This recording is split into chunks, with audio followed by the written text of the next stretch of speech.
Welcome to KRR kitchen. இன்றைக்கி நம்ம KRR கிச்சனில் நல்ல ஒரு அருமையான ஸ்நாக்ஸ் ரெசிபி தான் பார்க்க போகிறோம். இன்றைக்கி நம்ம பொரியை வச்சு நல்ல ஒரு சூப்பரான ஸ்நாக்ஸ் ரெசிபி தான். இது பார்த்திங்கன்னா நல்ல மொறுமொறுப்பாக சாப்பிட்றதுக்கு ரொம்பவே அருமையாக இருக்கும். பொரியில் செஞ்சதா அப்படின்னு ஆச்சரியப்படுவீங்க. அந்தளவுக்கு டேஸ்ட்டு ரொம்ப சூப்பராக இருக்கும். எல்லோரும் விரும்பி சாப்பிடுவாங்க. எப்படி செய்கிறதுன்னு வீடியோக்குள்ளே போய் பார்ப்போம். அதுக்கு முன்னாடி நம்ம சேனலில் இப்போ தான் ஃபஸ்ட் டைம் பார்க்குறீங்கன்னா சப்ஸ்கிரைப் பண்ணி வச்சுக்கோங்க. கூடவே பெல் சிம்பிள் ப்ரெஸ் பண்ணி ஆளுங்கிற ஆப்ஷனையும் ப்ரெஸ் பண்ணி வச்சுக்கோங்க. அப்போ தான் நான் போகிற வீடியோஸ் எல்லாம் உங்களுக்கு தொடர்ந்து நோட்டிஃபிகேஷனில் ஒன்றுக்கு கிடச்சிக்கிட்டு இருக்கும். இப்போ வாங்க இந்த ஸ்நாக்ஸ் ரெசிபி எப்படி செய்கிறதுன்னு பார்த்துடலாம். இப்போ ஒரு மிக்சி ஜார் எடுத்துக்கங்க. அதில் ஒரு 4 கப் அளவுக்கு பொரி எடுத்துக்குங்க. இது வந்து 250 ml கப்பால் 4 கப் அளவுக்கு பொரி எடுத்துக்கிறேன். என்னோடய மிக்சி ஜார் பார்த்திங்கன்னா 3 கப்பு தான் பொரி பிடிக்குது. இதை ஃபஸ்ட்டு அரைச்சிக்கிட்டு 4வது கப்பை அதோடய சேர்த்து அரைச்சிக்குவோம். இது வந்து பார்த்திங்கன்னா அரைச்சா ரொம்ப கம்மியாக ஆகிடும். அதனால் நம்ம இதை அரைச்சிட்டு அதுக்கப்புறம் 4வது கப்பு பொரியை சேர்த்து அரைச்சி எடுத்துகிட்டு வரேன். நல்லா நைஸாக அரைச்சி எடுத்துக்குங்க. இப்போ பாருங்கள், பொரியை அரைச்சி எடுத்துகிட்டு வந்துட்டேன். நல்லா இந்த அளவுக்கு நைஸாக பவுடராக அரைச்சி எடுத்துக்குங்க. இப்போ இதை வந்து நம்ம ஒரு பவுலுக்கு மாற்றிக்குவோம். பொரியை அரைச்சோம் அப்படின்னாக்கா நமக்கு ரொம்ப கம்மியாக மாறிடும். இப்போ இது கூடவே பார்த்திங்கன்னா ஒரு 200 கிராம் உருளைக்கிழங்கு எடுத்து வேக வச்சு கேரட் துருவுற கட்டையில் துருவி எடுத்து வச்சுருக்கேன். அதையும் இதில் சேர்த்துக்கிறேன். அப்புறம் இது கூடவே ஒரு பெரிய வெங்காயம் நல்லா பொடுசாக கட் பண்ணி வச்சுருக்கேன். அதையும் இது கூடவே சேர்த்துக்கிறேன். பொடுசாக நறுக்குன கருவேப்பிலை கொத்தமல்லியும் இது கூடவே சேர்த்துக்குவோம். இப்போ இது கூடவே பார்த்திங்கன்னா காரத்துக்கு 1 டீஸ்பூன் அளவுக்கு தனி மிளகாத்தூள் சேர்த்துக்கிறேன். 1 டீஸ்பூன் அளவுக்கு மல்லித்தூள் சேர்த்துக்கிறேன். ஒரு 1/2 டீஸ்பூன் அளவுக்கு மஞ்சள் தூள் சேர்த்துக்குங்க. 1/2 டீஸ்பூன் அளவுக்கு கரம் மசாலா சேர்த்துக்கிறேன். இப்போ கரம் மசாலா சேர்த்ததுக்கப்புறம் பார்த்திங்கன்னா 1 டீஸ்பூன் அளவுக்கு இஞ்சி பூண்டு விழுது இது கூடவே சேர்த்துக்கிறேன். இப்போ எல்லாம் சேர்த்ததுக்கப்புறம் இதில் ஒரு 1/2 கப் அளவுக்கு கடலை மாவு சேர்த்துக்கிறேன். சேர்த்துட்டு இதுக்கு தேவையான அளவு உப்பு சேர்த்துக்கும். ஏற்கனவே பார்த்திங்கன்னா பொரியில் உப்பு இருக்கும். இதில் உப்பு சேர்க்கும் போது நீங்கள் பார்த்துக்கிட்டு அளவாக சேர்த்துக்குங்க.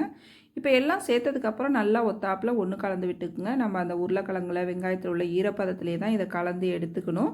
பத்தலைனா மட்டும் நம்ம லேசாக தண்ணி தெளித்து கலந்துக்கலாம். ஃபஸ்ட்டு இது போல் கலந்து எடுத்துக்கிட்டு அதுக்கப்புறம் தேவைன்னா மட்டும் தண்ணி தெளிச்சுக்குங்க. இப்போ நல்லா கலந்து எடுத்துக்கிட்டேன். கொஞ்சம் இறுக்கமாக இருக்கிற மாதிரி இருக்குது மாவு. அதனால் வந்து பார்த்திங்கன்னா நான் லைட்டாக தண்ணி 1 டீஸ்பூன் அப்படி இல்லைன்னா 2 டீஸ்பூன் அந்த அளவு மட்டும் தண்ணி தெளித்து இதை வந்து திக்கான மாவாக நம்ம கலந்து எடுத்துக்கணும். ரொம்பலாம் அதிகமாக தண்ணி சேர்த்துடக்கூடாது.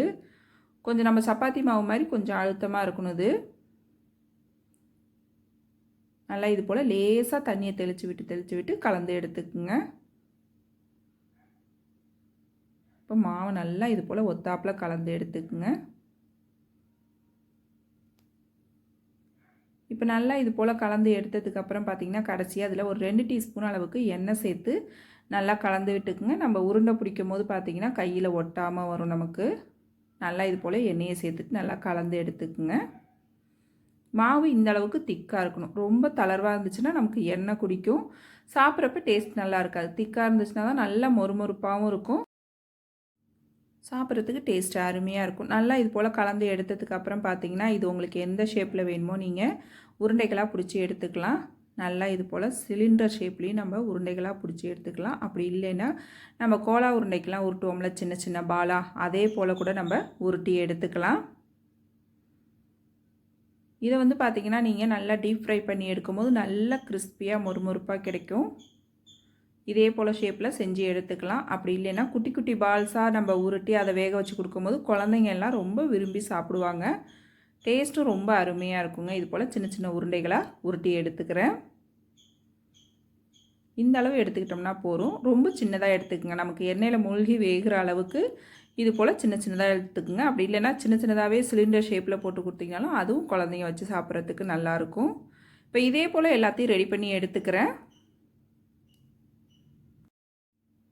இதை வந்து இப்படியே ரெடி பண்ணி நீங்கள் நல்லா எண்ணெயில் டீப் ஃப்ரை பண்ணி கூட எடுத்துக்கலாம். அப்படி இல்லை அப்படின்னாக்கா நீங்கள் கட்லெட் மாதிரி செஞ்சு சேலோ ஃப்ரை கூட பண்ணி எடுத்துக்கலாங்க. அதுவும் டேஸ்ட்டு ரொம்ப நல்லாயிருக்கும். நான் இன்றைக்கி எண்ணெயில் நல்லா பொரித்து எடுத்துக்கிறேன். எண்ணெயை காய வச்சுருக்கேன். எண்ணெய் பார்த்திங்கன்னா நல்லா சூடு ஏறி இருக்கணும்.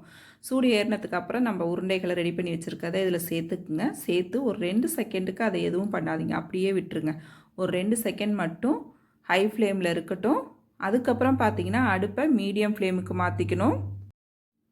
இந்த உருண்டைகளை மிதமான தீயில வேக வச்சு எடுக்கும் போது தான் பார்த்திங்கன்னா உள்ளேயும் நல்லா வெந்து வெளியிலையும் நல்லா வெந்து ஒத்தாப்பில் வெந்து வரும். டேஸ்ட்டும் பார்த்திங்கன்னா நல்லா மொறுமொறுப்பாக சூப்பராக இருக்கும். இப்போ லைட்டாக மட்டும் கலந்து விடுங்க. மீடியம் ஃப்ளேம்லேயே ஒரு 5லேருந்து ஒரு 10 நிமிஷம் ஆகும். நல்லா வேகட்டும். வேக வச்சு எடுக்கும் போது தான் நல்லாயிருக்கும். நல்லா அப்பப்போ இடையில கலந்து கொடுத்துக்குங்க. அப்போ தான் எல்லா பக்கமும் ஒரே மாதிரி செவந்து உங்களுக்கு நல்லா வெந்து கிடைக்கும். இப்போ பாருங்கள், நல்லா வெந்ததுக்கப்புறம் தன்னாலே மேலே எழும்பி வரும். அப்போ வந்து நீங்கள் லைட்டாக இது போல் திருப்பி விடுங்க. நல்லா கலந்து விட்டு மீடியம் ஃப்ளேமில் வச்சு வேக வச்சு எடுத்துக்குவோம். இப்போ இது வெந்ததுக்கப்புறம் நான் உங்கள்கிட்ட காட்டுறேன் பாருங்கள். இப்போ பாருங்கள், உருண்டைகள் நல்லா எல்லா பக்கமும் ஒரே மாதிரி செவந்து நல்லா வெந்து வந்திருக்கு பாருங்கள். உங்களுக்கு பார்க்கும் போதே தெரியும் அது எந்த அளவுக்கு நல்லா மொறுமொறுப்பாக இருக்குது அப்படிங்கிறது. அவ்வளோதான், வெந்துருச்சு. இப்போ இதை வந்து ஒரு பிளேட்டுக்கு நம்ம மாற்றி எடுத்து வச்சுக்குவோம். நல்லா இது போல் வேக வச்சு எடுக்கும் போது தான் பார்த்திங்கன்னா டேஸ்ட்டு ரொம்ப அருமையாக இருக்கும். கொஞ்சம் டைம் கொடுத்து வேக வச்சு எடுத்துக்குங்க.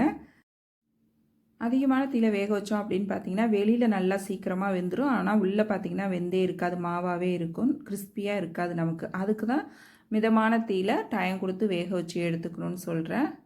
இப்போ எல்லா உருண்டைகளையும் பிளேட்டுக்கு மாற்றிட்டேன். மீதம் இருக்கிற உருண்டைகளையும் இதே போல் பொரித்து எடுத்துக்குவோம்.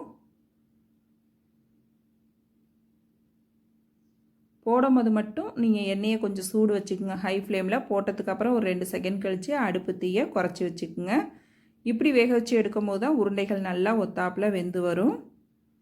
இப்போ இதே போல் நல்லா எல்லா உருண்டைகளையும் பொரித்து எடுத்துகிட்டு உங்கள்கிட்ட காட்டுறேன். அவ்வளோதான், ரொம்ப சூப்பராக அருமையாக இன்றைக்கி நம்ம பொரிய வச்சு நல்ல ஒரு அருமையான ஸ்நாக்ஸ் ரெசிபி பார்த்துருக்கோம்.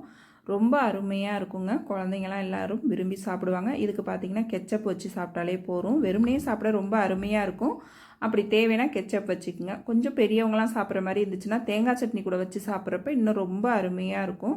கண்டிப்பாக இந்த ஸ்நாக்ஸ் ரெசிபியை ட்ரை பண்ணி பாருங்கள். ட்ரை பண்ணி பார்த்துட்டு எப்படி இருக்குன்னு எனக்கு கமெண்ட் பண்ணுங்கள். என்னோட இந்த ரெசிபி பிடிச்சிருந்ததுன்னா லைக் பண்ணுங்கள், ஷேர் பண்ணுங்கள். மறக்காமல் நம்ம கேஆர்ஆர் கிச்சனை சப்ஸ்கிரைப் பண்ணி வச்சுக்கோங்க. நாளைக்கு வேறொரு ரெசிபியோடு சந்திப்போம். தேங்க்ஸ் ஃபார் வாட்சிங்.